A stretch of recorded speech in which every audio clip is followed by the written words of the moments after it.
Hello knitters, I'm Mary Annarella, the head knitwear designer, pattern writer, social media director, and head knitter for the brand Lyrical Knits. You can find my knitting pattern shop on Ravelry.com and it's linked below in the description. Welcome to Lyrical Knitting, podcast episode 2. I'm getting ready for Rhinebeck, the New York Sheep and Wool Festival, and I've been going through all of my sweaters and I'm getting ready to release a new cardigan pattern. And so I thought I'd talk about the series of sweaters that this new cardigan is a part of. And also I thought I would show you my studio. Ta-da! Isn't it glamorous up here on the 3rd floor of my house where you can see cracks in the wallboard where they weren't taped properly. And now I'm looking around going, wow, I don't have a fancy studio, but I'm happy to have one. And it's actually really not a mess. A lot of my yarns are over here on the shelves and I keep everything, and I mean everything, in either plastic bins or in those Ziplocked space bags, because I really want to make sure that my yarns absolutely never get any of the M words, M-O-L-D or M-O-T-H on them, let alone dust and also some sun damage. I'm trying to avoid sun damage as well. So I keep all of my yarns in plastic, and I actually have the window uncovered right now for light here, but usually the shade is down on the window on the side of the house. So things stay kind of dark here. But fall has arrived at Shea Lyrical Knits, and I'm getting ready to go to the New York Sheep and Wool Festival in Rhinebeck in about, 4 weeks from now? Yeah, I think it's 4 weeks. It's the 3rd weekend in October when everybody who's going heads over to Rhinebeck, New York, and stays in the surrounding area and goes to the county fairgrounds, and we enjoy a lot of cider donuts and fried artichokes and fun and fiber and friendship. So there's always a big deal about your Rhinebeck sweater and what you're going to be wearing, and I actually have a couple of my Rhinebeck sweaters here that I'll show you guys in a little bit. And one is from my series of sweaters called Cardigans of the Galaxy. So first up, I thought I'd tell you a little bit about how the series how the Cardigans of the Galaxy was born. It's just a pun on the name of the movie Guardigans of the Galaxy that I watched with my son. It's an action flick, it's the Marvel franchise, and I'm usually not that into the Marvel franchise, although I loved Black Panther too, loved it. But my son came home 2 years ago for his Christmas break. He's in school, came home, and he came through the door and unpacked, and he's like, okay, Mom, we are totally going to watch this movie. You're going to love it. You're going to love it. I'm like, what is it? He's like, it's Guardians of the Galaxy. You're going to love it. Trust me. I'm like, is it an action flick? He's like, yeah, but you're going to love it, because he knows I'm really not into action flicks. And, but I watched it anyway, and I saw the opening credits, and then all of a sudden this song came on going, hey, hey, what's the matter with your mind? And you're fine, and you look so divine. And I was like, I'm singing along with this song. This was a song from, like, I don't know, late 70s, maybe? I can't even tell you the name of the band, but I heard it on the radio so much as a kid that I was just singing along. And the soundtrack for this movie is fantastic. I loved it. It had some David Bowie to it. It had some of the Cranberries. I loved the music. And I just loved the cheekiness of the show itself. There was a lot of humor. Chris Pratt is absolutely hilarious as Peter Quill. So I just loved the movie and got really into it, and I enjoyed the sequel as well. Fast forward to a couple months later, I was out having dinner with my now fiance, and we were just talking, and I was saying about how much I really loved that movie, and I work out to the soundtrack, and it's just a lot of fun. I was like, you know what? It would be fun to do a design series based on the characters in that movie. And my fiance said to me, well, what would you call it? I was like, I don't know, Guardians Cardigans of the Galaxy. And we both just laughed and laughed and laughed. And he finally just said, "You're totally going to do this." I'm like, "Yes, I am totally going to do this." And the first cardigan that I came up with, the first design was dedicated to the character of Groot. Groot is a tree-like character who talks, but he only says, "I am Groot." And later on in the movie, there is a baby Groot. And baby Groot, all that baby Groot says is, "I am Groot." And so the first one, because Groot's just my favorite character, I designed a tree-like cable pattern on the back of a cardigan and also in the front. And it's a generous fit. It's like a grandpa style cardigan. And I even found some leaf buttons. Here, I'll get really close so you can see. The buttons are shaped like leaves. I love them. But there are cables on the back that looks like, vining branches. And the front, I made it a deep V with very tiny cables up the front so that they branch out too. So it looks like a tree. And it has pockets, so it's very cozy. So Groot was the first cardigan of the galaxy. Next up was the character of Rocket. Rocket is a raccoon, so I was like, how do you come up with a design based on a raccoon? I'm not going to design something with color work that has a little raccoon patch on it or something like that. That seemed too obvious. So I found a lace and cable pattern that looked kind of like paw prints that go on the back of the sweater. Let me show you that one. A bunch of you have seen this one already, but I'll show it to you on my lovely assistant mannequin named Janet. And it's an open cardigan. Rocket's an open cardigan, and it's got this lace and cable pattern going up the front, and it looks like paw prints for Rocket the raccoon. Let me show you the back. Like that. But it's a really nice cable and lace pattern to it. Open cardigan. This is worked up in Rorschach's and Woolmize's Woolmize DK, which I really like. It's kind of a heavy yarn, so this is a really warm sweater. And this is the color, I don't know how to say it, Zart Nosps? I'm not sure. But have you ever fallen in love with a color that you don't wear very well? This is that color for me. It's grello, a greenish yellow. I don't wear it very well, but I love it so much. And I wear a purple t-shirt underneath it. And the grello just kind of sparkles. I really enjoy that. Let's move my lovely assistant over here. Next up, I got a lot of requests for a baby version of my Groot cardigan. So I obeyed and I gave you all. And this is so adorable. I absolutely love it. It's a baby Groot. And see, it has the same cables going up the front. It has a raglan sleeve instead, so it's easier to size for a kid. It makes the sizing a little more flexible. And it has the same tree-like cable pattern on the back. But it's adorable. I just want to squeeze this. It's so cute. And I even found some leaf-like buttons.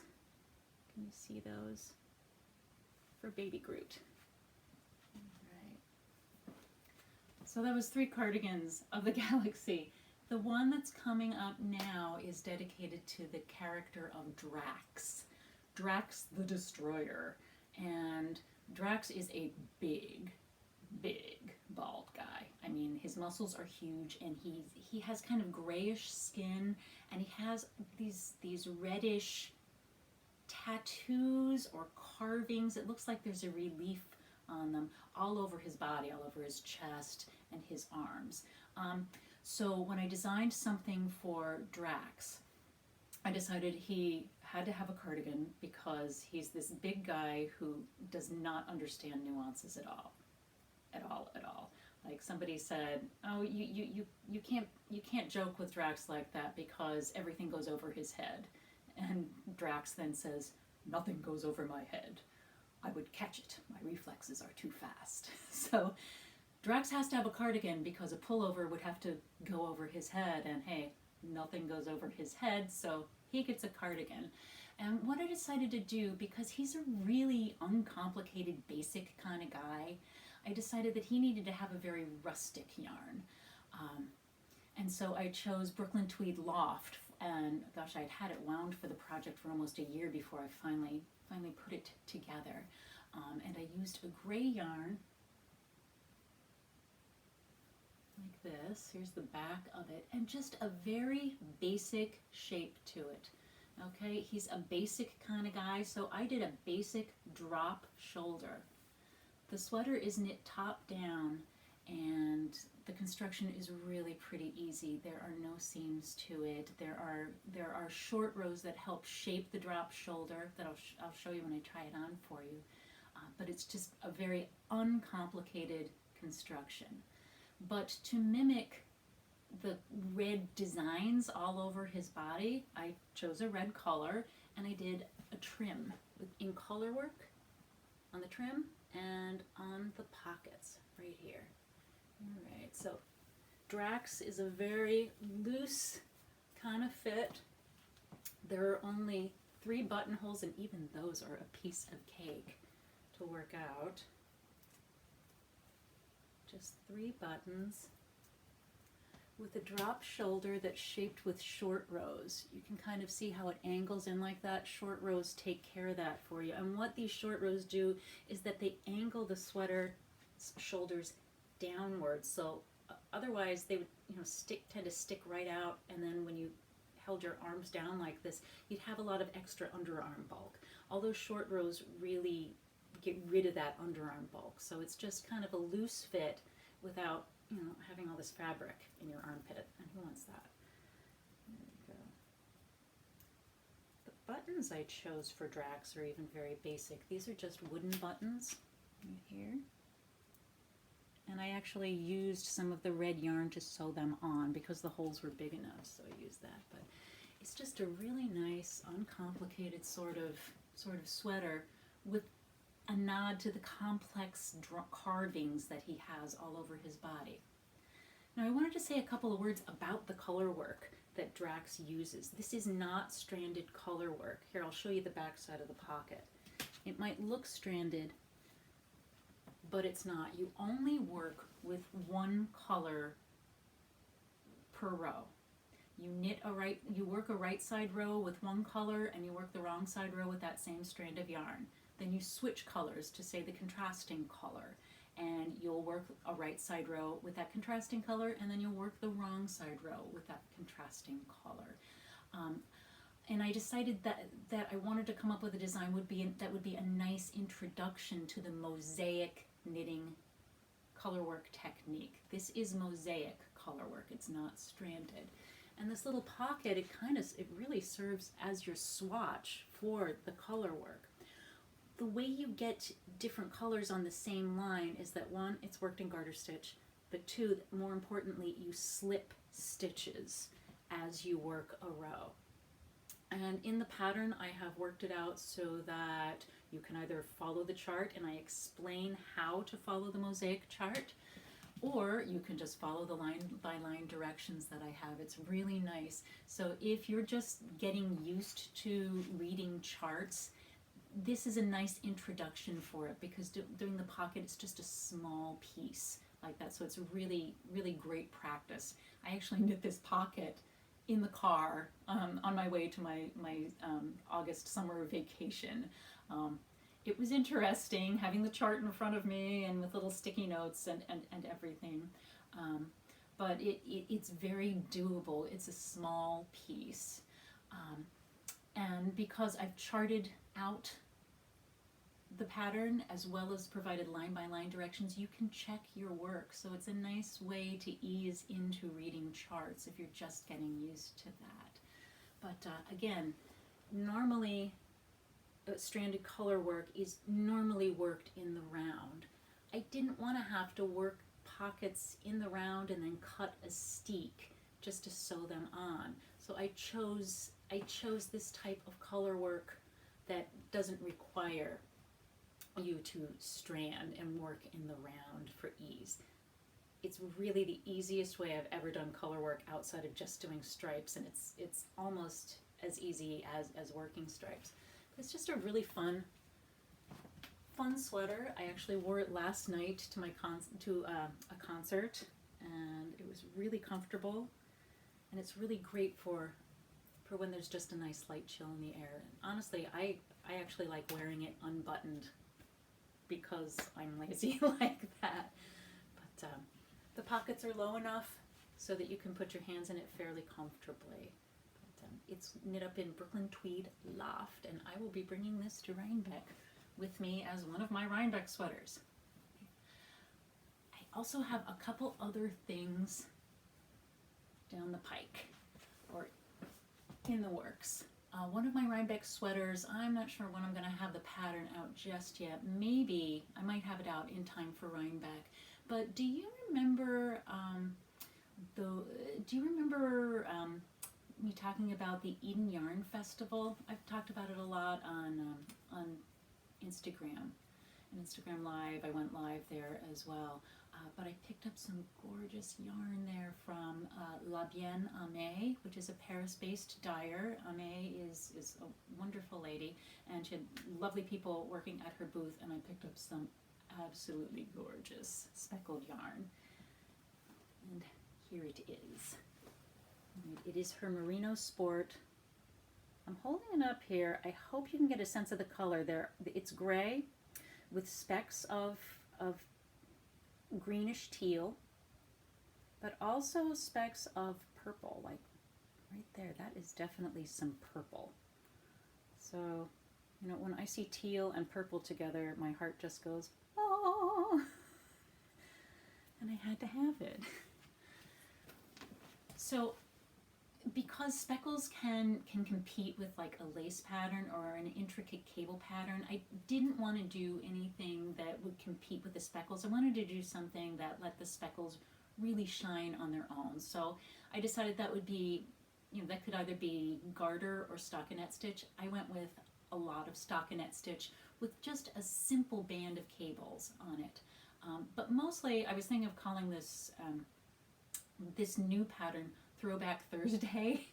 I know that Andrea Mowry has come out with a sweater called Throwback. I thought, well, she's not calling it Throwback Thursday, and I really wanted to call it Throwback Thursday. So I think I might go with this. But I wanted to call it that because there was this really popular style of sweaters in the 80s. And I want to say that the one that I had was from J. Crew. And I noticed they're showing something similar again, but they were called roll necks, where the trim would just be like a stand-up stockinette stitch, kind of like a mock turtleneck, but the edge wouldn't have any ribbing to it, so it would just roll. The knit stitch will just, stockinette will just roll along the edge unless you do something like ribbing or garter at the edge of it. So you let the net just roll.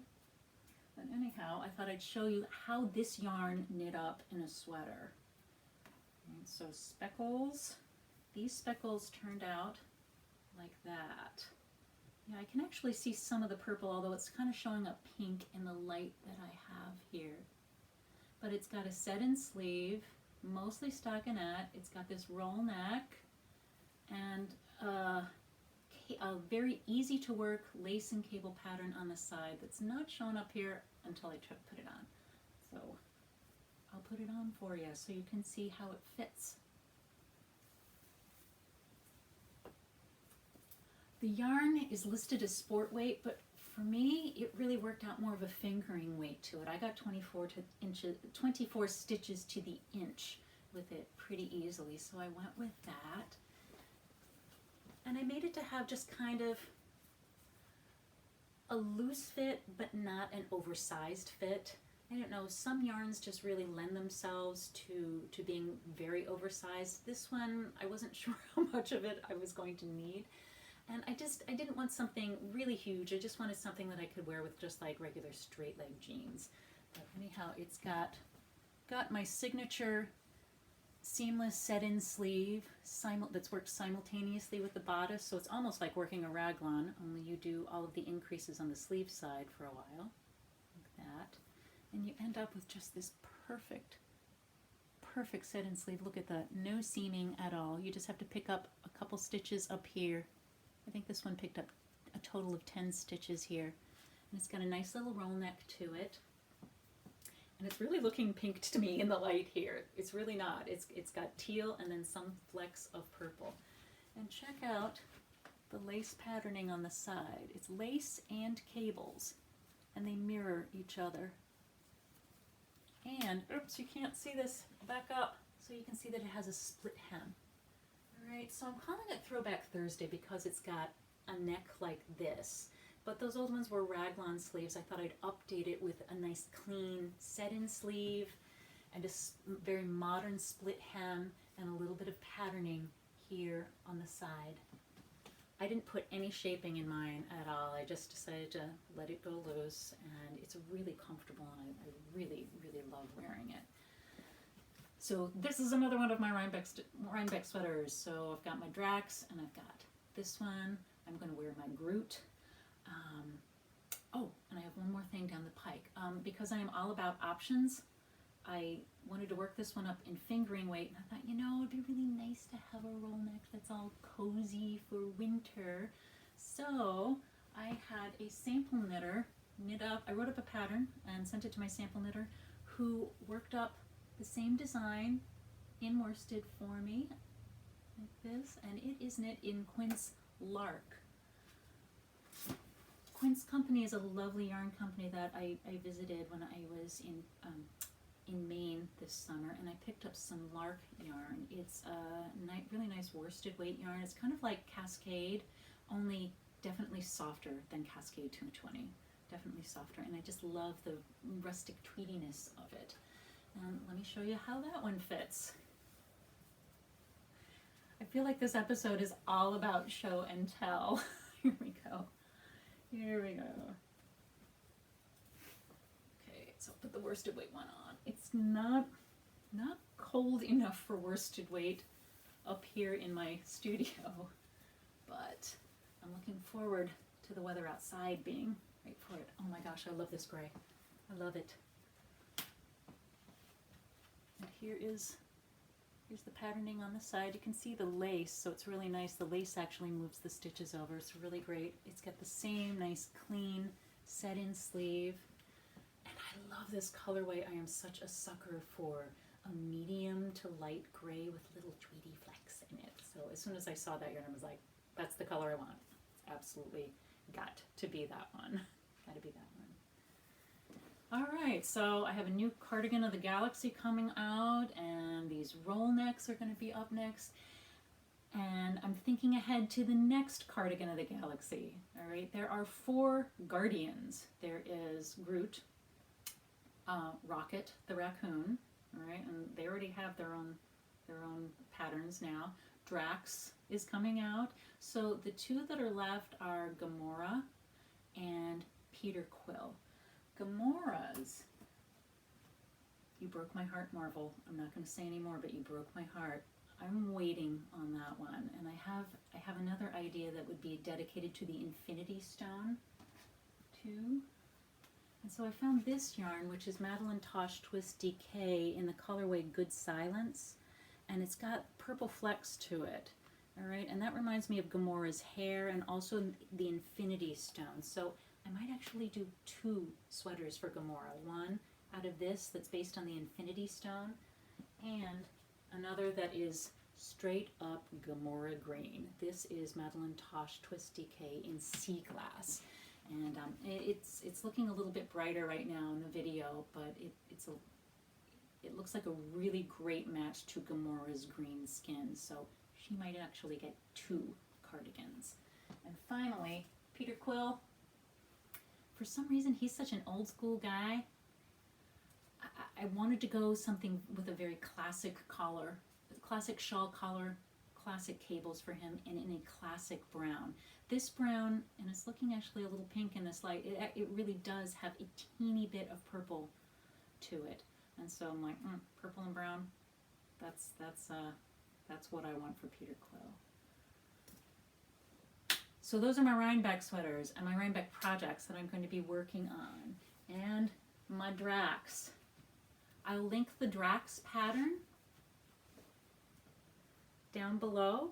So if you enjoyed the podcast, click like, subscribe, go see me on Ravelry, check out the pattern. I have more details on the pattern page for Drax in the links below. So, and if you happen to be at Rhinebeck and you see me wearing this or anything else, come and say hello. Please come up to me and say hi. I may not recognize you. Unless your user your profile photo on Ravelry, is a picture of you, I may not recognize you. If it's of your cat, I'm guessing you don't look like your cat. But come up and say hello, and tell me who you are. Tell me your username, because I would absolutely love to see you and say hi and enjoy some more fiber fun at Rhinebeck with you all. So have a great week, and I hope to see some of you at Rhinebeck.